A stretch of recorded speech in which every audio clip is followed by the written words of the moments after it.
बद्री विशाल भगवान की जय। लक्ष्मी नारायण भगवान की जय। कृष्णचंद्र भगवान की जय। शंकर भगवान की जय।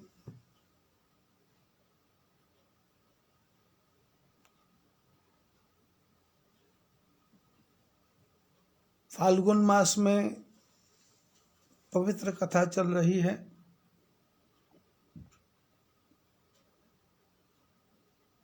ये फाल्गुन मास पवित्र है। होली आएगी, शिवरात्रि आएगी, उत्सव ही उत्सव है।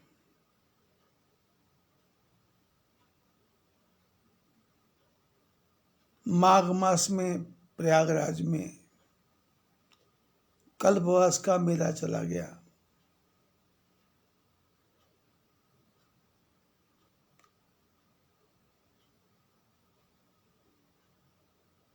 हरिद्वार में कुंभ की तैयारियां हो रही हैं।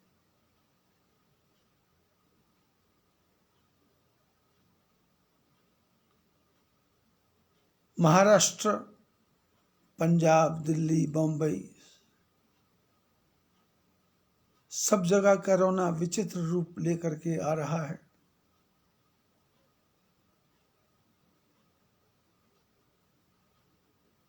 और उसकी शक्ति बढ़ गई है।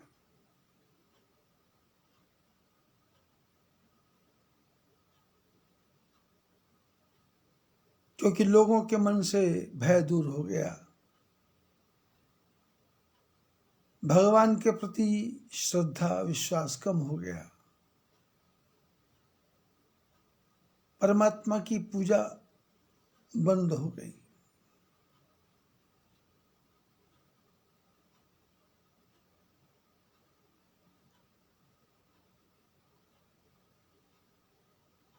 कभी टीवी पर आता है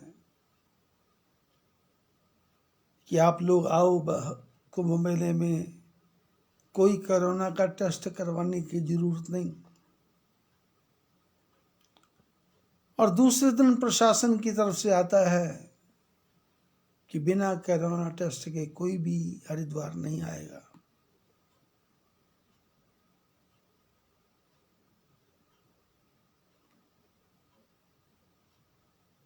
सभी महान आत्मा असमंजस में है। और मैं तो पिछले साल से ही बोल रहा था कि मैं हरिद्वार कुंभ में नहीं जाऊंगा, कुंभ नहीं लगाऊंगा। भगवान की पहले से प्रेरणा हो गई होगी शायद। मैं अपने आप को भविष्यवक्ता भी नहीं मानता, लेकिन कुछ घटनाओं को जब मैं देखता हूं तो मेरे को ध्यान आता है कि शायद परमात्मा की मेरे ऊपर विशेष कृपा है।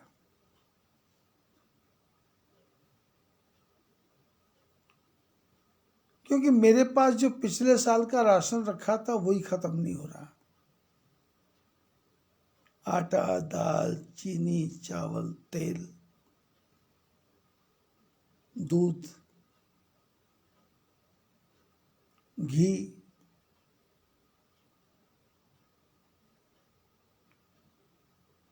एक विशेष प्रकार का मंजन मैं करता हूं। वो मंजन में एक अलमारी में खोलता हूं तो उसमें मिल जाता है, खत्म होता है। दूसरी अलमारी खोलता हूं उसमें मिल जाता है।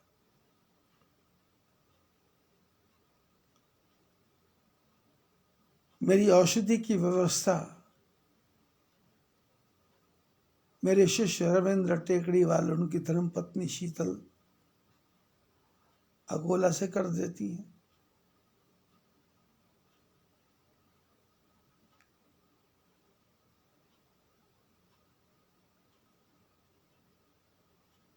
तीन महीने की दवाई 14,000 में आया करती थी। पहले 20,000 में आती थी, फिर वो ऑनलाइन का पता लगा तो वहां से मैंने मंगवाना शुरू किया तो 15% लेस हो गया।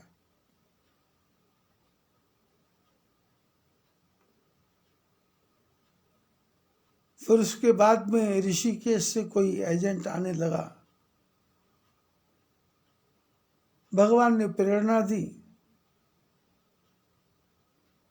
उसने वो जो 14, 15, 16,000 की दवाई थी वो 8,000 में देना शुरू कर दिया। अब जो बिल होता है वो रविंद्र जी को भेज देता हूँ।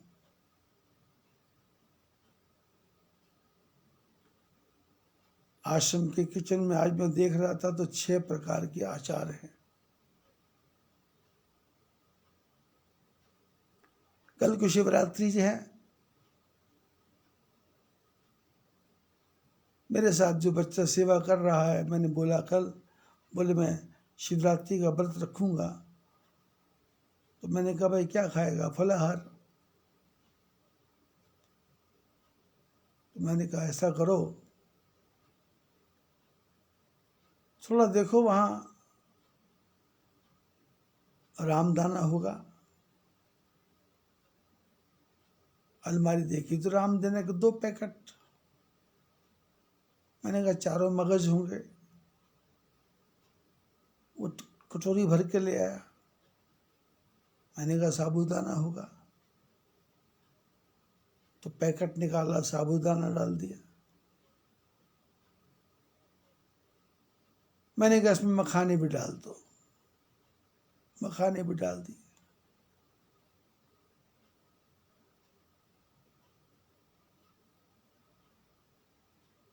और उसके बाद में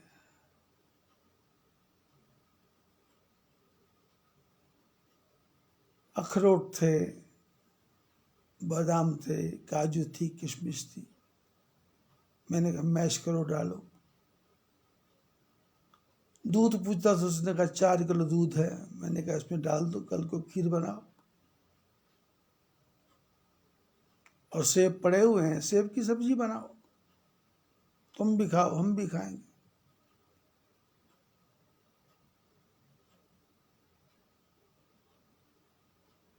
तो जब देखा भंडार में तो वहाँ तो अखरोट भी हैं, बादाम भी हैं, पिस्ता भी है, छुआरे भी हैं, सब कुछ है। पिछले वर्ष पता नहीं मेरे मन में क्या आया, हरिद्वार से चला तो मैंने कहा 100 मास्क ले लेते हैं, ऐसे ही। और 100 मास्क में से 50 मास्क मेरे लगे इस साल, बाकी 50 मास्क पड़े हैं। बिस्तरों में डालने वाली फिनाइल की गोलियां पड़ी हैं।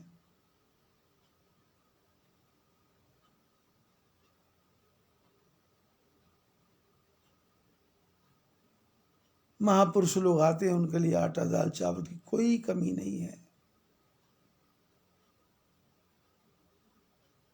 मैंने बच्चे को बोला कि सिलेंडर के कमरे को देखो, सिलेंडर है या नहीं। बोले अभी 30 सिलेंडर हमारे पास भरे हुए हैं। अर्थ क्या है?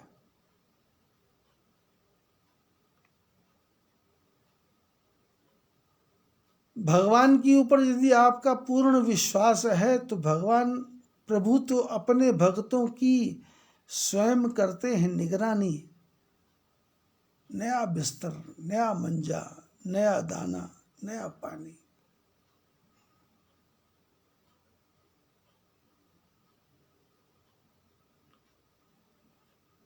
मेरे को गोभी का, गाजर का, मूली का अचार खट्टा मीठा बड़ा अच्छा लगता है। तो मेरे एक शिष्य नहीं, मित्र समझो, हाई कोर्ट के रिटायर्ड जज, उन्होंने कहा कभी भी देहरादून फोन करो, आपको सामान पहुंचेगा, चाहे कैसे पहुंचे। 20 किलो उन्होंने अचार भेज दिया। 50 किलो उनके घर में आंवले लगे थे, वो भेज दिए।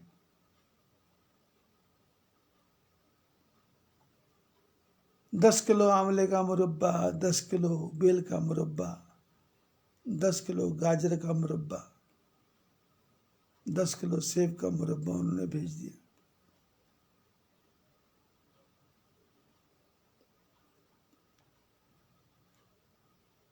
और हर महीने 1 पेटी अनार, 1 पेटी, 1 कट्टा संतरा, 1 कट्टा किन्नू, 1 कट्टा मौसम्मी, ये वही भेज देते हैं।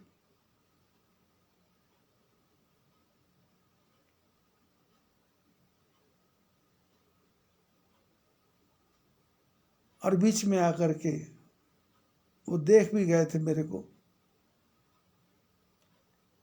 क्योंकि वो हाई कोर्ट के रिटायर्ड जज हैं, तो उनको कौन रोकने वाला है कोरोना फिरोना में। तो 2-3 दिन मेरे पास रहे आनंद के साथ में।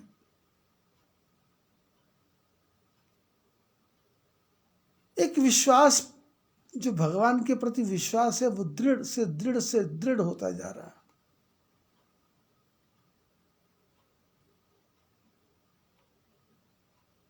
इन दिनों में पूरे भारत में घूमा करता था, और यहां जहां भी जाता था वहां से मेरे को फोन आते हैं। अब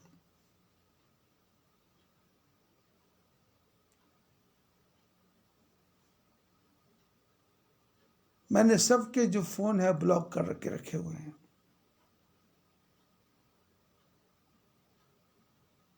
किसी का फोन अटेंड नहीं करता, क्योंकि सबका यही फोन था, कब आओगे, कब आओगे, कब आओगे।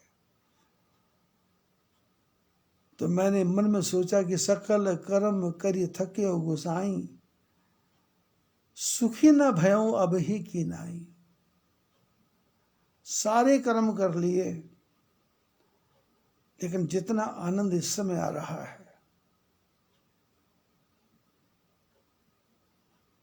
मार्च महीने से, मार्च महीना 12 महीना हो गया, कहाँ बीत गए।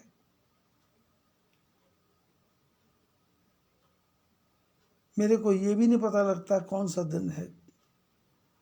कभी कभी मोबाइल में देख लेता हूं 10 तारीख हो गई। अब फाल्गुन मास की कथा करनी होती है, पोष की, चैत्र की, तो फिर वो पंचांग देख लेता हूं। बाकी कुछ भी करने की आवश्यकता नहीं। चाय पीना बंद, दूध पीना बंद, सेवा करने वाले बालक को बोला है कि यदि भोजन बन गया हो तो मेरे कमरे में लाके रख देना, क्योंकि उसको पता है मेरे कमरे में कोई ताला नहीं है।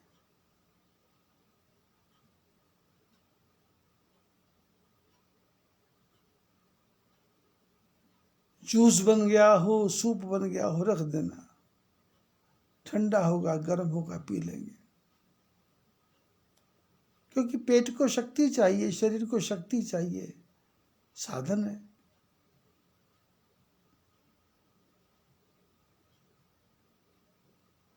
उठते बैठते सोते जागते शास्त्रों की बातें दिमाग में ऐसे घूमती हैं जैसे भगवान का आशीर्वाद घूमता हो। जो कथा बचपन में कभी सुनी थी, जिसके बारे में सोचा भी नहीं था, वो भी याद आता है।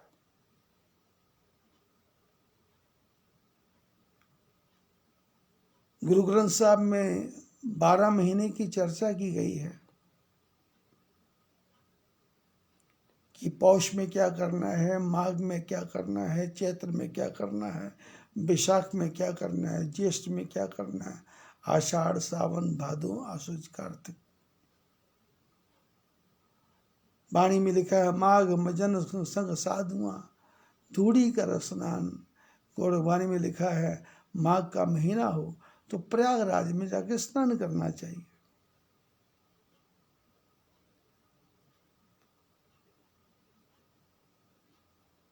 ऐसे पौष के बारे में लिखा, फाल्गुन के बारे में लिखा है।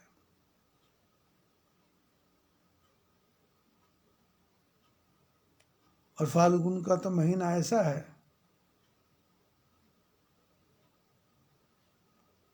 आप पेड़ों की तरफ देखोगे सूखे पत्ते सब झड़ गए हैं, नए नए पत्ते आ रहे हैं, कोपले निकल रही हैं,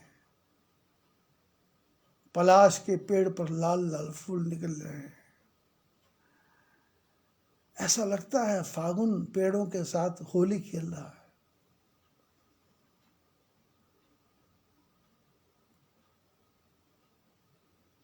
पिछले 15 दिन से कमरे में से बाहर निकलना मैंने शुरू किया। आश्रम के बाहर की जो गैलरी बैक साइड की है उसमें घूमता हूं मैं 2-2.5 किलोमीटर। और उस घूमने में भी मोबाइल पे उपनिषदों की कथा, पुराणों की कथा लगा करके उसको सुनते सुनते घूमता रहता हूँ और उनकी बातों को अपने दिमाग में बिठाता रहता हूँ। और वो कथाएं मेरी इन कथाओं के लिंक के साथ जुड़ती हैं। मेरी पुरानी कथाएं रिन्यू होती हैं, ओवरहाइलिंग होती है, उसमें सजावट आती है, उसमें निखार आता है, उसमें एक विशेष प्रकार के बताने की कला आती है।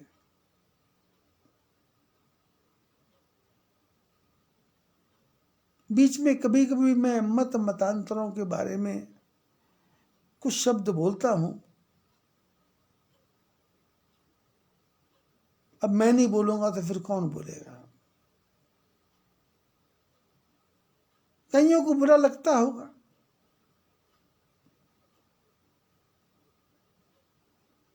पर मैं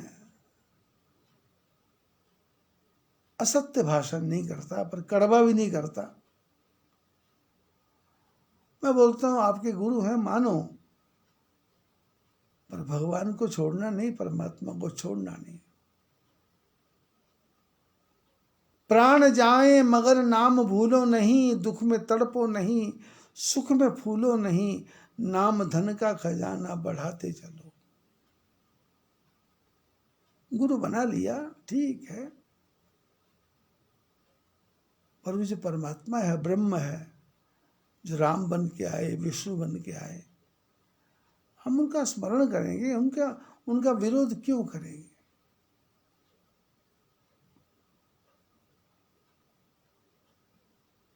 मैं भी अपने गुरु को बड़ा मानता हूं, मैं अपने दादा गुरु जी को बड़ा मानता हूं, मैं श्री चंद भगवान को बड़ा मानता हूं। और हमारे गुरुओं ने क्या कहा? सबसे बड़ा मंत्र है भगवान कृष्ण। श्रीचंद नहीं, अनंत प्रकाश नहीं,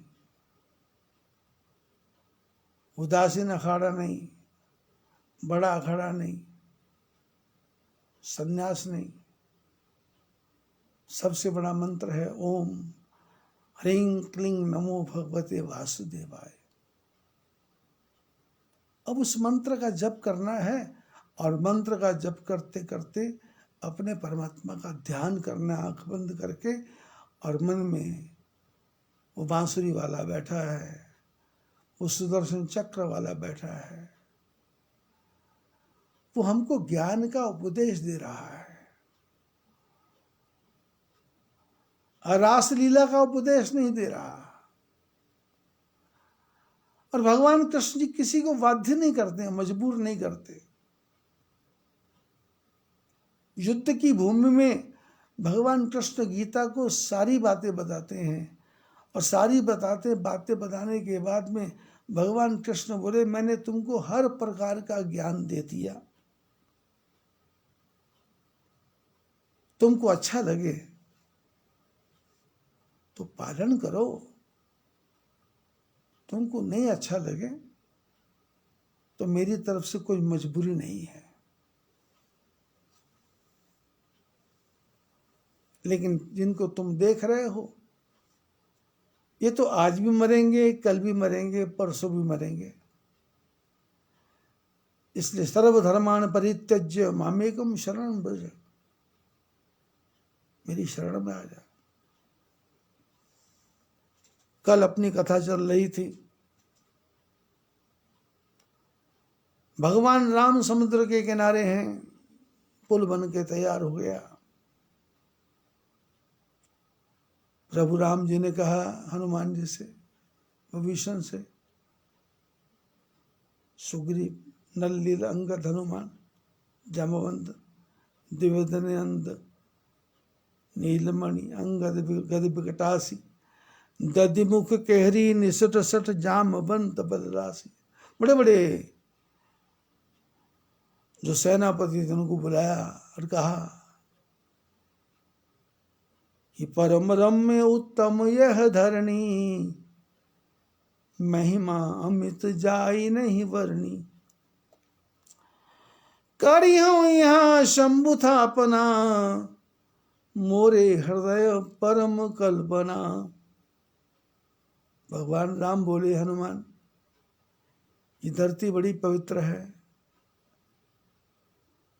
हनुमान जी ने कहा, प्रभु आप जहां भी जाएंगे वो धरती पवित्र ही हो जाएगी।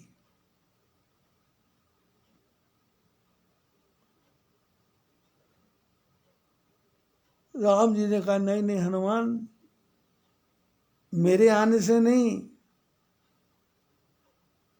देखो देखो देखो देखो पुल बन गया। हनुमान जी ने कहा, बन गया, कितना सुंदर है, बहुत सुंदर है,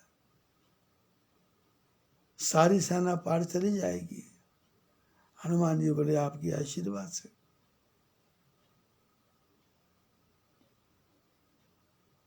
बोले, हनुमान ये पुल किसने बनाया? हनुमान जी ने कहा, समुद्र ने कहा था कि आपकी सेना में 2 बंदर हैं, नल नील, उनको आशीर्वाद मिला है, वो पत्थरों को समुद्र में डालेंगे, मैं सहायता करूंगा और पुल बन जाएगा। भगवान बोले, हनुमान पत्थर कौन लाया? बंदर। समुद्र में किसने डाले? बोले बंदरों ने। जोड़े किसने? बोले बंदरों ने। बोले, हनुमान एक बात बताओ, ये जो बंदर हैं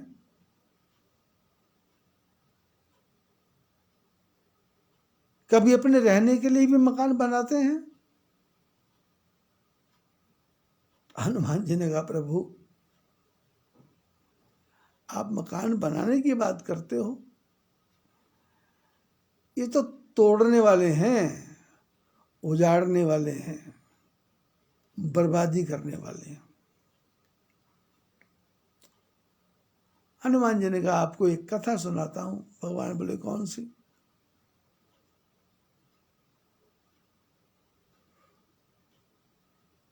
बोले, एक पेड़ के ऊपर चिड़िया घोंसला बना रही थी, और घोंसला बनाते बनाते बरसात आई और चिड़िया घोंसले के अंदर घुस गई,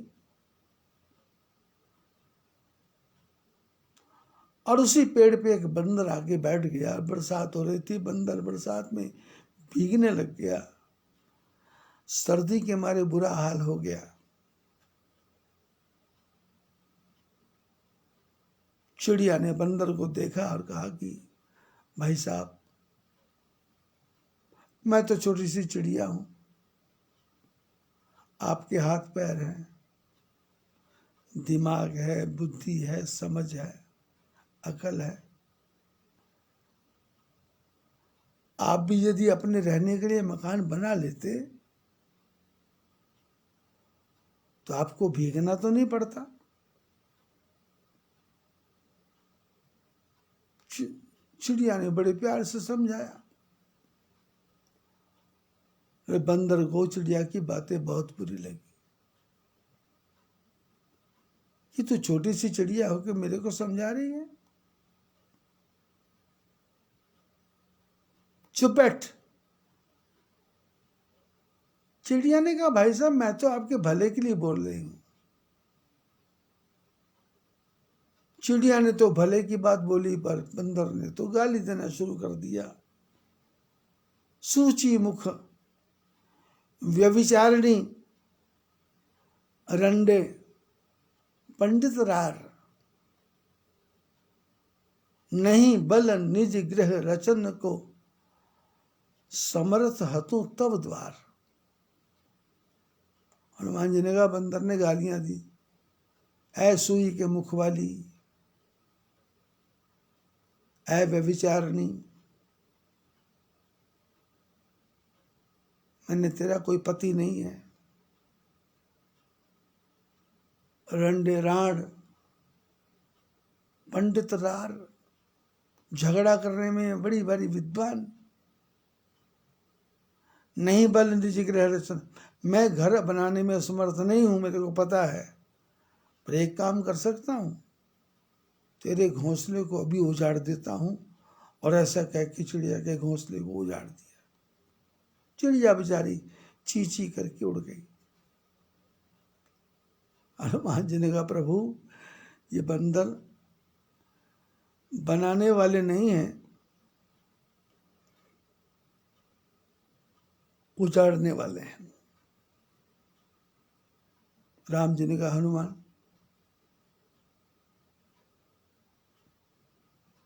कुछ बात समझ में आ रही तुम्हारे? हनुमान जी ने कहा मेरी बात समझ में नहीं आई। बोले तुमने कहा ये बंदर बने मकान को उजाड़ते हैं, पर ये तो यह बना रहे हैं। ये यहां क्यों बना रहे हैं?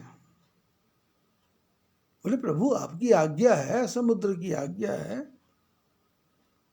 समुद्र ने बताया आपने आज्ञा की, हम पालन कर रहे हैं। बोले ना ना ना,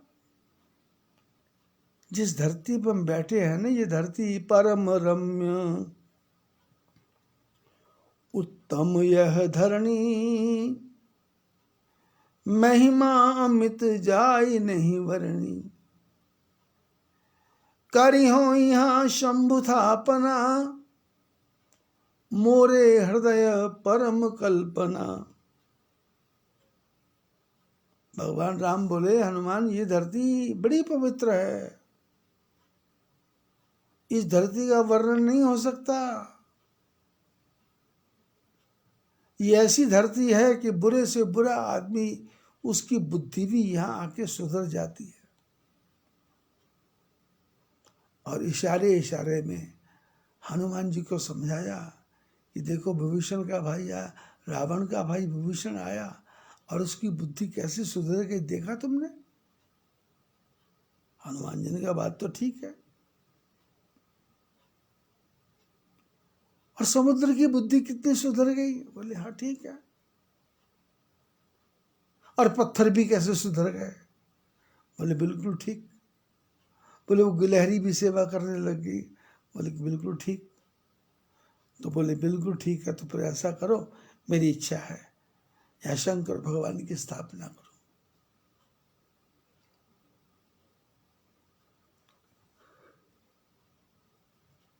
कथाओं में तो लिखा है शिवलिंग लेने के लिए लोग भागे, लेकिन मुहूर्त जा रहा था, भगवान राम ने अपने हाथ से एक शिवलिंग बनाया और शिवलिंग की पूजा की। धतूरा, भांग, बेलपत्र और पूजा करने के बाद में भगवान राम बोले आज से इसका नाम हुआ रामेश्वर भगवान।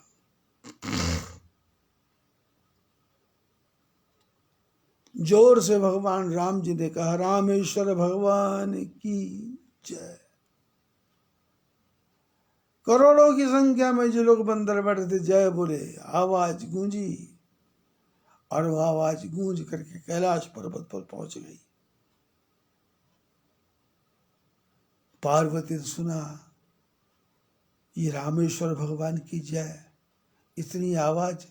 शंकर भगवान से पूछा ये आवाज, इतना शोर। भगवान बोले नीचे देखो। पार्वती ने कहा क्या? बोले वो लाइव चल रहा है नीचे, लाइव समुद्र के किनारे दंडकारण्य के पास, कुंभज ऋषि के आश्रम के पास। पार्वती ने जो देखा शंकर जी का शिवलिंग बना है। पार्वती ने कहा ये तो आपका शिवलिंग है। बोले हाँ मेरा शिवलिंग। किसने? राम जी ने बनाया। तो ये रामेश्वर? बोले उन्होंने मेरा नाम रामेश्वर रखा है। भगवान राम कहते हैं सबसे, जो रामेश्वर दर्शन करही सो तन तज मम लोक सिधरही। जो गंगा जल आन चढ़ई हैं तेसा युज मुक्ति नर पई है। राम जी ने कहा जो यहाँ समुद्र के किनारे रामेश्वर भगवान का दर्शन करेगा वो मरने के बाद में मेरे लोक में साकेत लोक में चला जाएगा। राम जी का साकेत लोक है, कृष्ण भगवान का गोलोक धाम है, विष्णु भगवान का क्षीर सागर है, बैकुंठ है, शंकर भगवान का शिवलोक है और कैलाश पर्वत है और शमशान घाट है।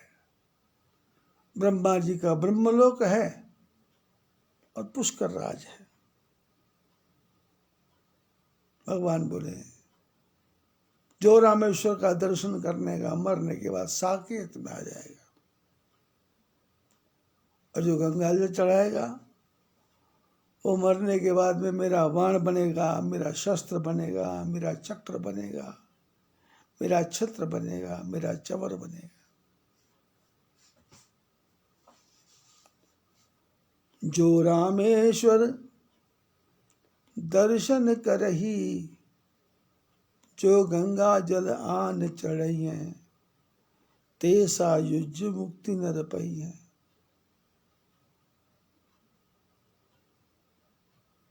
शंकर प्रिय मम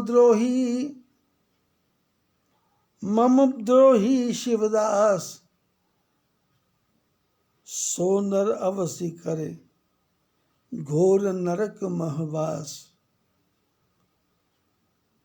शंकर राम कहते हैं जो शंकर का द्रोही है मेरा दास है और मेरा द्रोही है शंकर का दास है, ऐसा आदमी घोर नरक में वास करता है। राम शंकर में कोई विद्रोह नहीं है। शमशान जाओ, शंकर बैठे हैं, रास्ते भर लोग राम नाम सत्य करते हैं। वही शंकर भगवान काशी में रह करके मरने वाले के कान में तारक मंत्र का उपदेश, राम नाम का मंत्र देते हैं। राम जप राम जप राम जप। बाप रे, शिवलिंग की स्थापना हो गई, पूजा हो गई। हनुमान जी ने हाथ जोड़ के कहा प्रभु आपने शिवलिंग का नाम रामेश्वर रखा है, इसका अर्थ क्या है? राम भगवान ने कहा शंकर जी के नाम रामेश्वर का अर्थ है राम के हैं जो ईश्वर, उसका नाम है रामेश्वर। पार्वती सुन रही थी। पार्वती ने कहा आपका कितना अच्छा नाम, राम के हैं जो ईश्वर। शंकर बोले पार्वती ऐसा नहीं है, रामेश्वर का अर्थ ये नहीं है। बोले फिर क्या है? बोले रामेश्वर का अर्थ है राम है जिसके ईश्वर, उसका नाम है रामेश्वर। मैं शिव हूं, मेरे ईश्वर राम है, इसलिए मेरा नाम रामेश्वर। राम कहते हैं शंकर की पूजा करो, और शंकर कहते हैं राम की पूजा करो। पर आजकल के जग्गी महाराज, रविशंकर, राधा स्वामी, निरंकारी, कबीरपंथी, ये सभी कहते हैं राम छोड़ो, श्याम छोड़ो।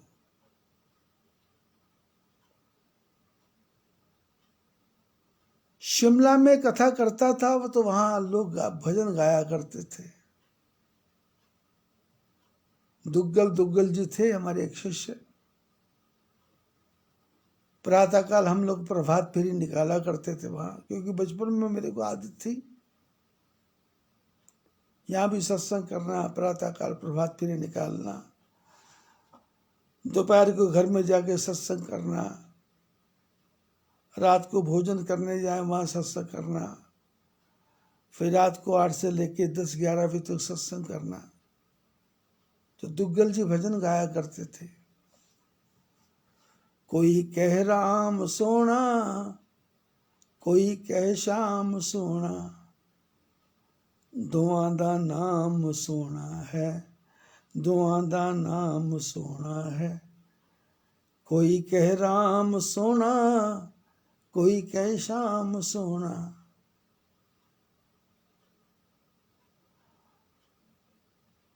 राम ने भिलनी तारी, श्याम ने कुबजा तारी।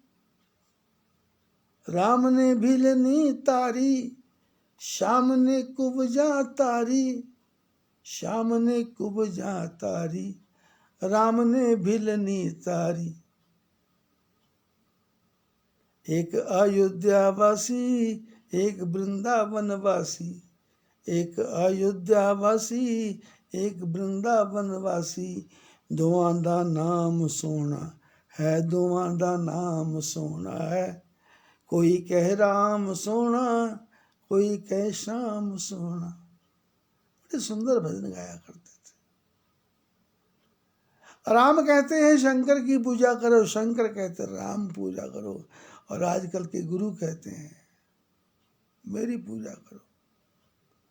और उनके चेले और भी ज्यादा पखंडी।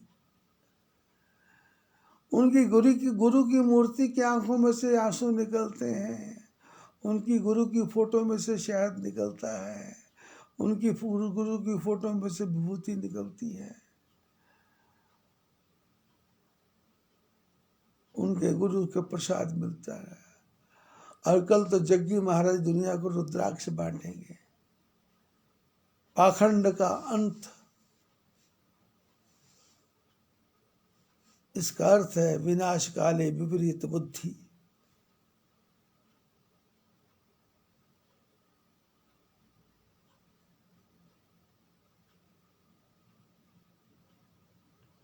राम कहते हैं शंकर बड़े, शंकर कहते हैं राम बड़े। जो रामेश्वर दर्शन करे ते तंतज मोक्ष तरे। लेकिन हम लोग जो रामेश्वर की यात्रा पे जाते हैं और वहां जाकर के हम कहते हैं हम बड़े, बाकी सब छोटे।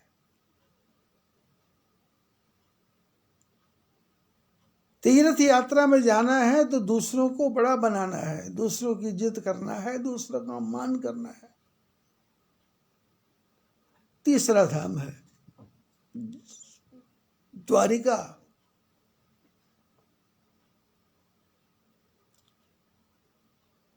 भगवान कृष्ण कहीं के भी राजा नहीं बने।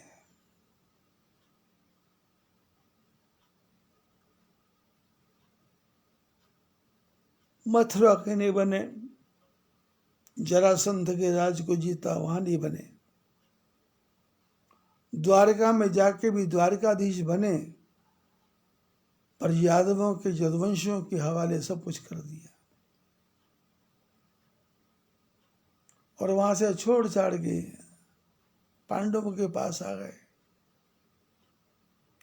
पूरा जीवन पांडवों की रक्षा में बिता दिया,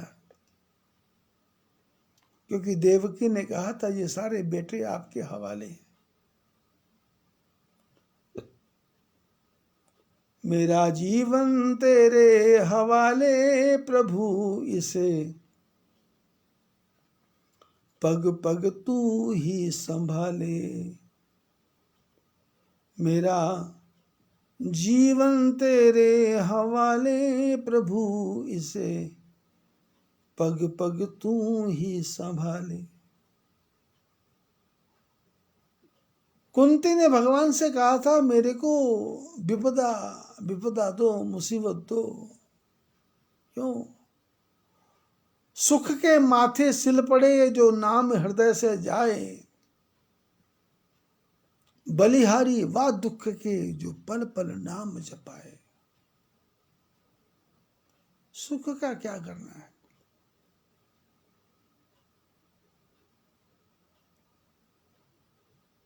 जो भगवान के भक्त हैं वो सुख में भी भगवान का स्मरण, दुख में भी भगवान का स्मरण। उनके जीवन में भगवान कष्ट देते ऐसा तो उनके जीवन में आता ही नहीं है। जो भी होता है उसके बाद में वो कहते शायद इसमें भी ठाकुर जी ने कुछ भला किया होगा, इसमें भी भला किया होगा।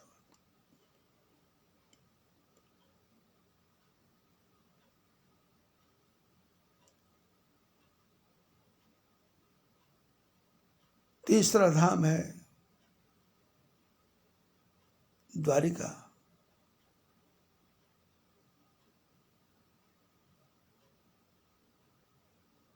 भगवान कृष्ण बोले किस किस से युद्ध करूं? शिशुपाल से करूं, जरासंध से करूं?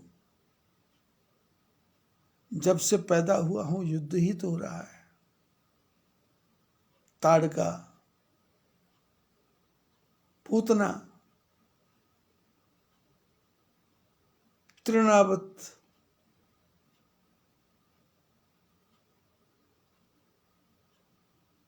सर्प के मुंह में चले गए, बकासुर, अघासुर, इंद्र का प्रकोप, कंस की चढ़ाई। भगवान कृष्ण बोले चलो कहीं दूर, दूर नगरी, बड़ी दूर नगरी,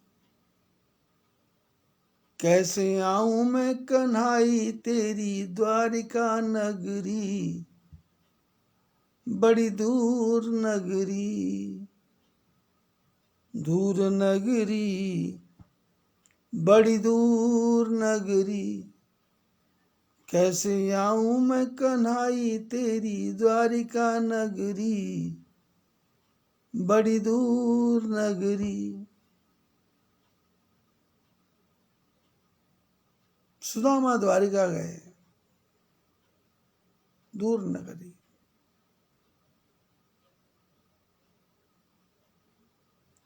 सोने की द्वारिका बनाई, सोने की।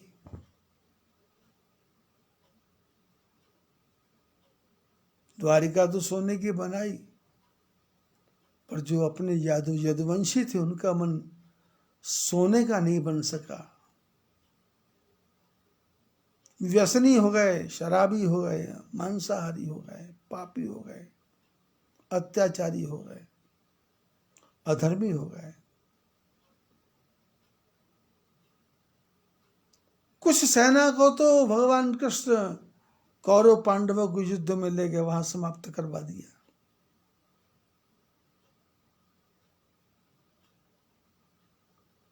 और अंत में अर्जुन को लेकर के द्वारिका गए और वहां से बोले इन गोपियों को लेके जाओ। गोपियां कहाँ, कुरुक्षेत्र में मिली, उनको भी साथ लेके गए, द्वारिका घुमाएंगे। और उसके बाद में अर्जुन को अहंकार हो गया कि मैंने अपने बाण से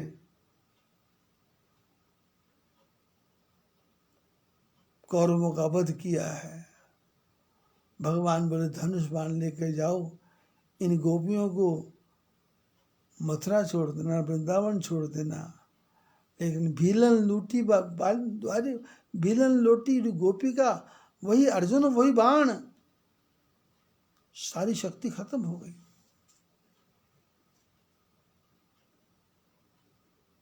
सारी शक्ति खत्म हो गई, क्योंकि शक्ति परमात्मा की थी। भगवान कृष्ण द्वारिका में जब बैठ करके दुनिया को ज्ञान देते हैं कि 16,108 हो या 8 हो या एक रानी हो, समान भाव पैदा करो। फंसना नहीं है, सबको प्रेम देना है, लेकिन बदले में दूसरा प्रेम करे ऐसी भावना नहीं करना। तुम्हारे पास जो है तुम दो, और उसके पास जो है वो दे। वो दे, उसको प्रसाद समझ के ग्रहण करो। वो ना दे तो ठाकुर जी की जैसी इच्छा।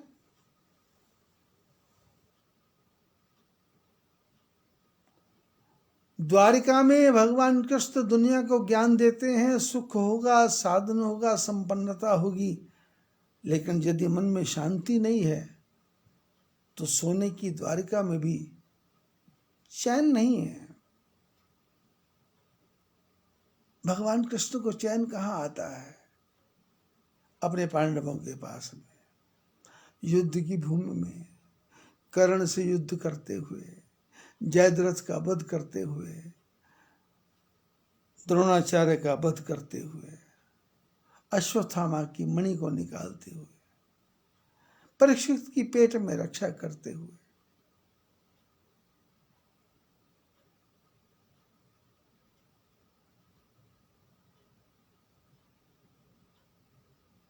पांडवों को ज्ञान देते हुए, भीष्म पितामह को बाणों की शैया में पड़े हुए देखते हुए,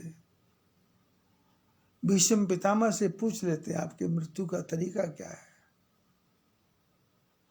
भीष्म बता देते।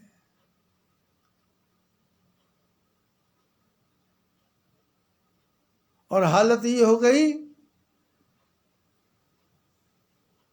कि धृतराष्ट्र को बहुत क्रोध था, क्योंकि धृतराष्ट्र को पता था कि मेरे दुर्योधन के बराबर एक ही योद्धा है जिसका नाम है भीमसेन। और धृतराष्ट्र इतना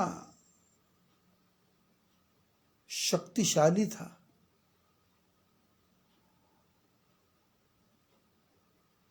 भगवान की एक ऐसी विशेष कृपा होती है जिसकी आंखें ना हो, जो विकलांग हो, उसमें दूसरी शक्तियां बढ़ जाती हैं। धृतराष्ट्र अंधा था, लेकिन मूर्ख नहीं था। ज्ञान था, बुद्धि थी, समझ थी, छल था, कपट था, प्रपंच था।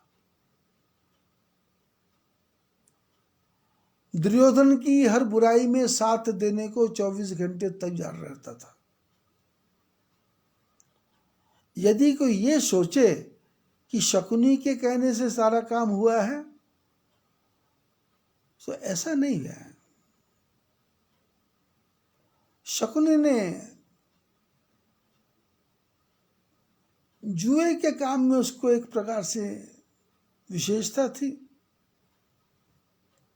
बाकी उसकी किसी की चाल को भगवान कृष्ण ने सफल नहीं होने दिया। धृतराष्ट्र के मन में तो कुछ और ही चल रहा था।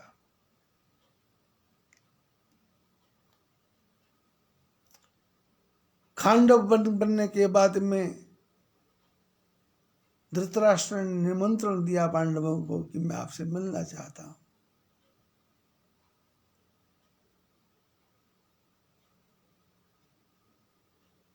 सारे पांडव मिलने के लिए गए।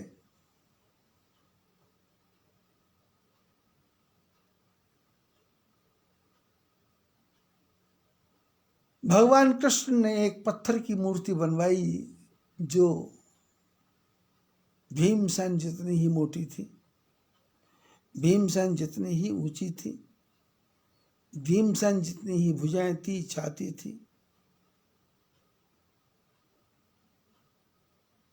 ऐसी विशाल पत्थर की मूर्ति बनाई।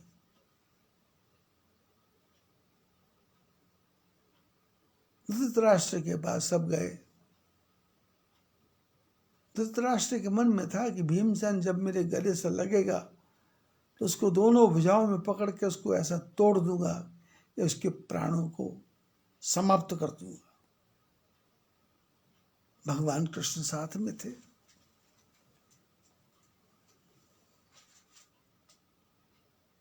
युधिष्ठिर ने प्रणाम किया, अर्जुन ने प्रणाम किया, नकुल सहदेव ने प्रणाम किया। धृतराष्ट्र को ये नहीं पता था कि कृष्ण भी आए हैं।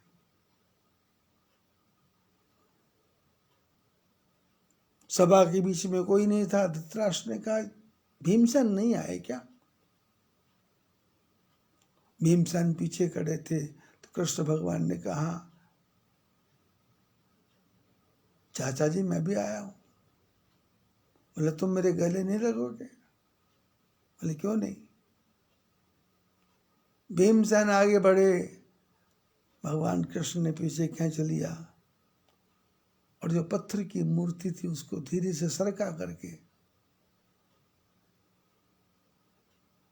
धृतराष्ट्र के पास खड़ा कर दिया। धृतराष्ट्र ने ऊपर से लेके हाथ घुमा करके देखा, वैसी विशाल भुजाएं, वैसी विशाल आंखें, वैसे विशाल ओंठ। और धृतराष्ट्र को क्रोध आया और क्रोध से उसने भीमसेन को दोनों हाथों से ऐसा जकड़ा कि उस पत्थर की मूर्ति के टुकड़े टुकड़े टुकड़े टुकड़े टुकड़े टुकड़े हो गए।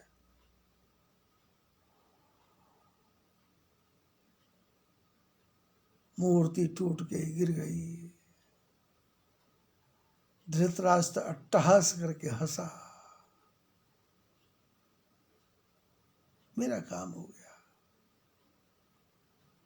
अब मेरे बेटे दुर्योधन को कोई नहीं मार सकता। भगवान कृष्ण ने सबको चुप रहने को कहा।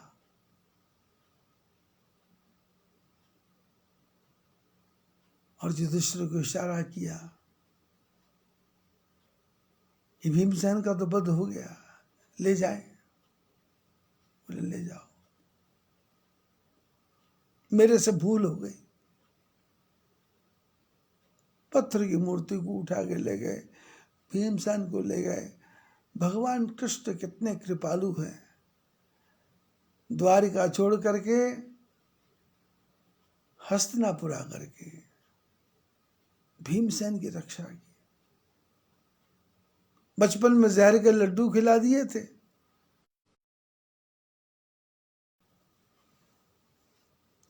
सारी सेना का वध हो गया।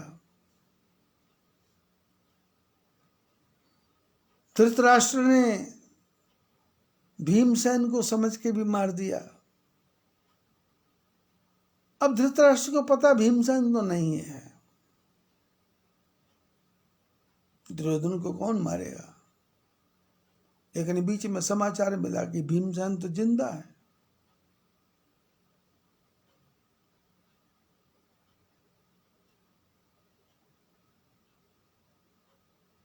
धृतराष्ट्र ने अपनी पत्नी गांधारी को कहा कि अब यदि भीमसेन मर गया तो तुम तो विधवा हो जाओगे, क्योंकि मैं तो जिंदा नहीं रह पाऊंगा। गांधारी ने कहा आप चिंता मत करो, मैं भीमसेन को मरने नहीं दूंगी।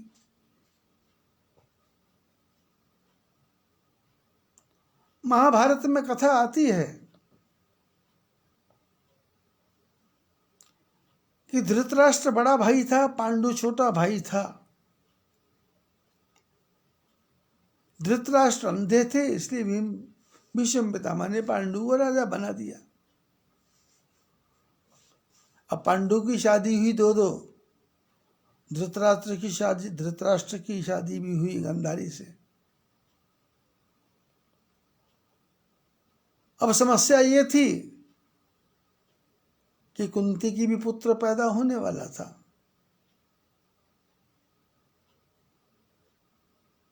और गांधारी की भी पुत्र पैदा होने वाला था। गांधारी शिव भक्त थी, कुंती कृष्ण भक्त थी। अब गांधारी के मन में एक ही बात चलती थी कि यदि मेरा पुत्र पहले पैदा हो जाए और गांधारी के बाद में हो जाए तो मेरा पुत्र बड़ा हो जाएगा, गांधारी का छोटा हो जाएगा। पर भगवान की माया को कौन पहचान सकता है। कुंती के पहले पुत्र हो गया। अब तो कुंती गांधारी से रहा नहीं गया। उसने अपने पेट में जो गर्भ में बच्चे था उसके ऊपर अपनी मुट्ठी से प्रहार करना शुरू किया, प्रहार करना शुरू किया।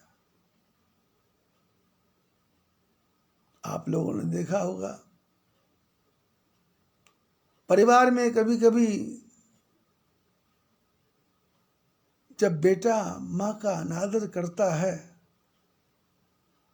तो माँ अपने पेट में मुक्का मारती है जोर जोर से कि मेरी कोख ही खराब थी, मेरी कोख ही खराब थी। जब बच्चा मर जाता है तो माँ अपने पेट में हाथ मारती है, कोख खराब थी, कोख खराब थी। लिखा है शास्त्रों में, कुंती ने मुक्का मारा तो जो शरीर के अंदर बच्चे थे उसके 100 टुकड़े हो गए। उनको घड़ों में रखा, किसी प्रकार से पोषण हुआ, 100 पुत्र पैदा हुए। लेकिन कुंती का बच्चा बड़ा हो गया, युधिष्ठिर। गांधारी को ये भी बहुत बुरा लगा।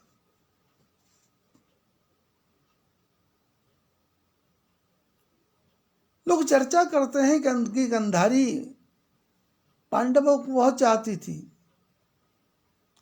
पर इस संसार में, स्वार्थी संसार में कोई किसी को चाहता नहीं है। ये सब स्वार्थ का व्यवहार है।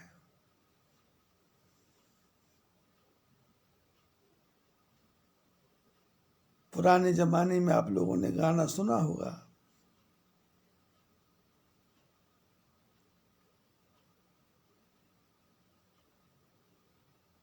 कोई किसी का नहीं, नाते हैं नातों है क्या, नातों का क्या, कसमें वादे प्यार वफा, बातें हैं बातों का क्या।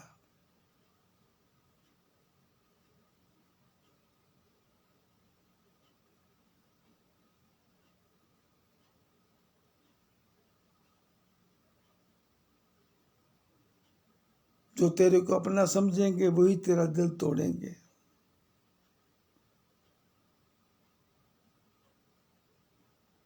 कसमें बाधे प्यार वफा, सब बातें हैं बातों का क्या, कोई किसी का नहीं है, नाते हैं नातों का क्या, कसमें बाधे प्यार वफा, सब बातें हैं बातों क्या क्या। सुख में तेरे साथ चलेंगे, दुख में सब मुख मोड़ेंगे। दुनिया वाले तेरा बनकर तेरा ही दिल तोड़ेंगे। आसमान में उड़ने वाले मिट्टी में मिल जाएगा। कसमें वादे प्यार वफा सब बातें हैं, बातों का क्या। और जो भगवान के भक्त हैं वो क्या कहते हैं? हरि बिनु कोई अपना संसार, हरि के बिना अपना कौन है। हरि बिनु तेरो कौन सहाई, हरि के बिना तेरा कौन सहारा है। हरि का स्मरण करो, हरि का स्मरण करो। कुंती गांधारी बचपन से ही आंखों पर पट्टी बांधी तो भी घृणा थी। कुंती से स्नेह करती थी तो भी घृणा थी। द्रौपदी की इज्जत लुटी तो उसमें भी घृणा थी। और घृणा की पराकाष्ठा तो तब हुई जब धृतराष्ट्र ने कहा कि यदि दुर्योधन को कुछ हो गया तो मैं तो मर जाऊंगा। गांधारी ने कहा, आप चिंता मत करो, दुर्योधन नहीं मरेगा। धृतराष्ट्र ने भी कुछ पूछा नहीं। कथा में लिखा है, महापुरुष अलग अलग ढंग से वर्णन करते हैं। कथा में लिखा है, गांधारी ने दुर्योधन को कहा, बेटे युद्ध की भूमि में सब लोग समाप्त हो गए, एक तू ही जिंदा है। इसलिए मेरी इच्छा है कि मैं तेरा दर्शन करूं। मेरे को तुम्हारा बचपन याद आता है। मेरी आंखों पे पट्टी बंधी है, मैं तेरे को देख नहीं सकती। पर तू ऐसा करना, प्रातःकाल 3 बजे के बाद सारे वस्त्र उतार करके अपने कैंप में से सब नौकर चाकरों को बोलना कोई बाहर आएगा नहीं। तो अपने कैंप में से मेरे महल में आना। मेरी आंखों पर पट्टी बंधी होगी, उस बंधी हुई पट्टी से ही मैं तेरे को नग्न देखना चाहती हूं। क्या करूंगी इसका नहीं बताया, क्या इच्छा है ये भी नहीं बताया। दुर्योधन को भी नहीं पता, सिर्फ कुंती को पता है, सिर्फ गांधारी को पता है, कुंती को भी नहीं पता।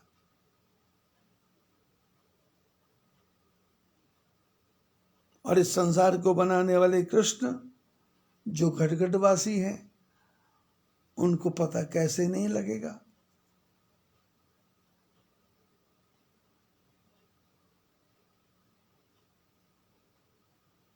तीन बजे दुर्योधन अपने कैंप से निकला।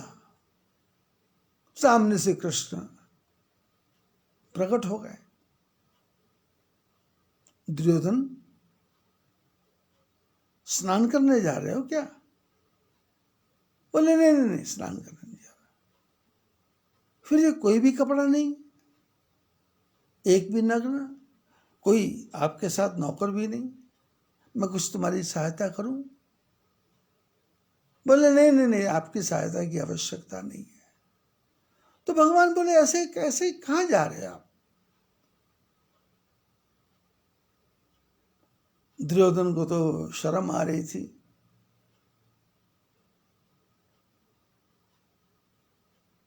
सच बोल गया।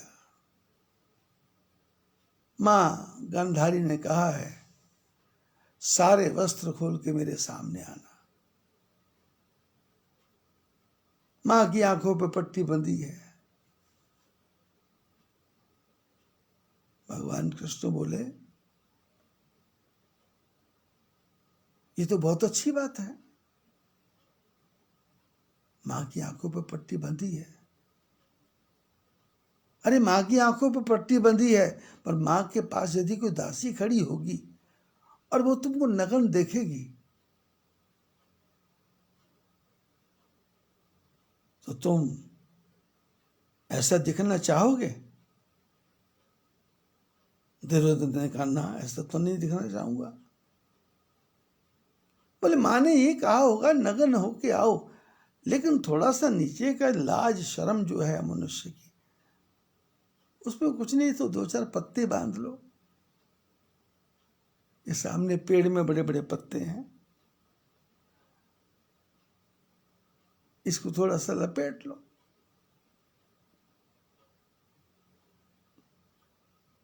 दुर्योधन को लगा कि बात तो बिल्कुल ठीक है। जो 2-4 पत्ते थे शरीर को ढकने वाले, जो कमर को ढक दें, ऐसे कमर के ऊपर आगे पीछे पत्ता लपेट लिया।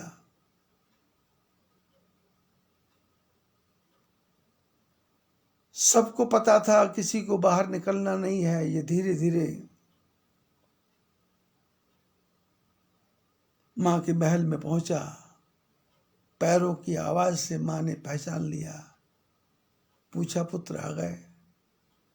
आ गया। दुर्योधन ने कहा, मां और तो कोई नहीं है? मां ने कहा, नहीं, सीधा मेरे पास आओ, कहीं भी रुकना नहीं है, कहीं भी देखना नहीं है, मेरे सामने आके खड़े हो जाओ। दुर्योधन को पता है मां की आंखें बंद है, वो क्या देखेगी। भगवान कृष्ण अपना काम करके चले गए। दुर्योधन मां के सामने जाके खड़े हुए, बोले मां आ गया। मां ने कहा, सीधे खड़े रहो।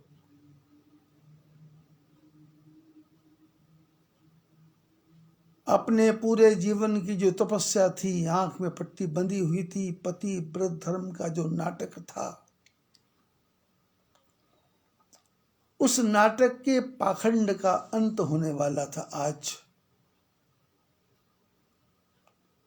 इसने वो आंख की पट्टी खोली और आंख की पट्टी खोलते कहा कि यदि मैंने जीवन में किसी भी पर पुरुष का आज तक दर्शन ना किया हो और अपने पति का भी दर्शन ना किया हो,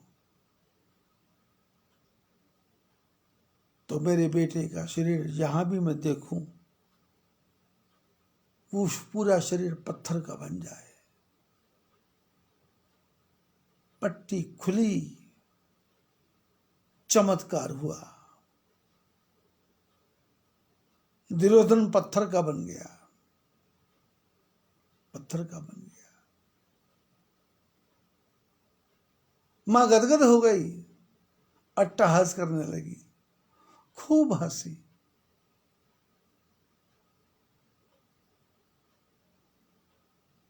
जीवन में कभी पट्टी खोल कर देखा नहीं था और मां समझ गई बेटा पत्थर का बन गया। लेकिन जब आंख से ऊपर से नीचे से देखा तो कमर में कुछ बंधा हुआ दिखाई दिया।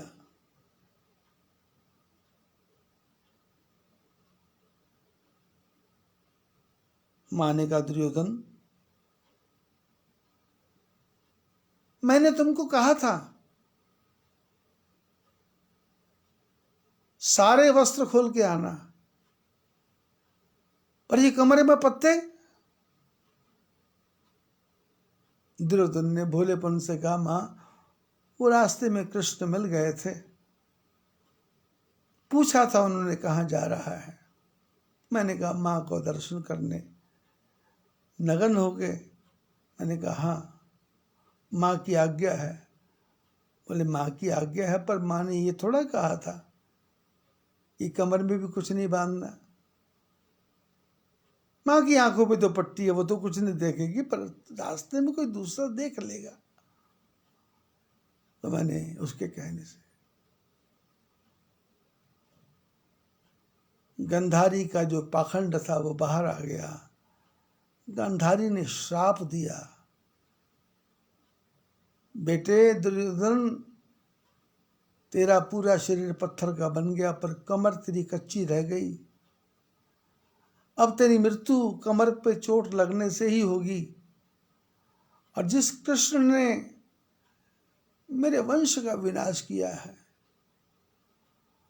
मैं यदि पतिव्रता हूं तो भगवान उसके वंश को भी छोड़ेगा नहीं। ये महाभारत की जो कथा है, द्वारिका की जो कथा है,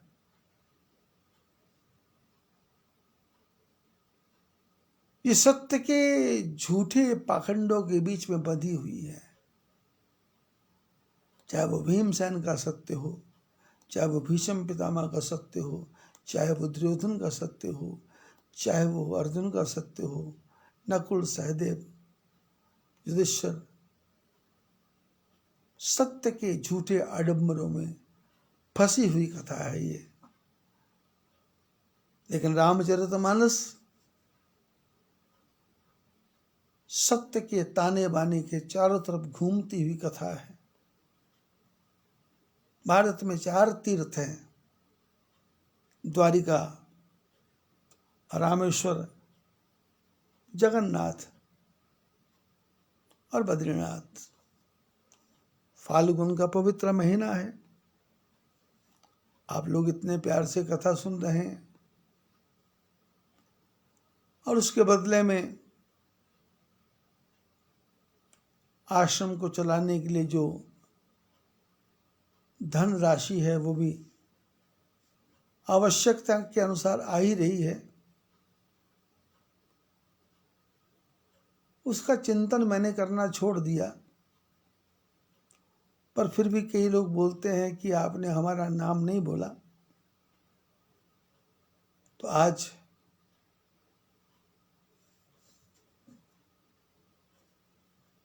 तिनसुकिया से मनोहर ढेका जी ने 5,100 रुपये भेजा है,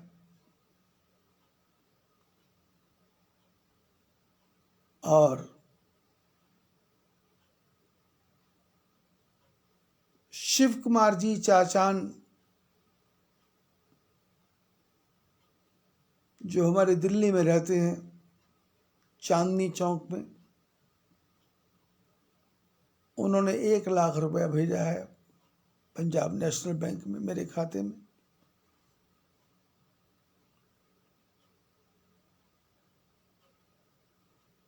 अब किसी ने 700, 500, 800, 1000, 1200 इस प्रकार से सेवा राशि आ रही है। बाकी लोगों से भी प्रार्थना है कि आप लोग भी योगदान भेजो, क्योंकि 14 अप्रैल के बाद में जितने भी महात्मा नीचे हैं वो सब लोग बद्रीनाथ की तरफ आएंगे। तो अब उनके लिए राशन की व्यवस्था करना पड़ेगा। ये पूरा साल तो ऐसे चला गया। पिछले साल का सामान था, चला, काम चला। आगे भी चलेगा। अब कई लोग हैं जो 36,500 रुपये देते थे, मैं जानबूझ के उनको फ़ोन नहीं कर रहा। जैसे ही फ़ोन करूँगा वैसे उनका पैसा आ जाएगा, व्यवस्था बन जाएगी। लेकिन आप जो कथा सुन रहे हैं, आप लोगों का धर्म है कि कथा का जो दक्षिणा है वो भेजने की चेष्टा करो, और कथा को सब्सक्राइब करो, कथा को दूसरों को भेजो, कथा का आनंद दूसरे लोग भी लें। सभी को आशीर्वाद। बद्री विशाल भगवान की जय। लक्ष्मी नारायण भगवान की जय।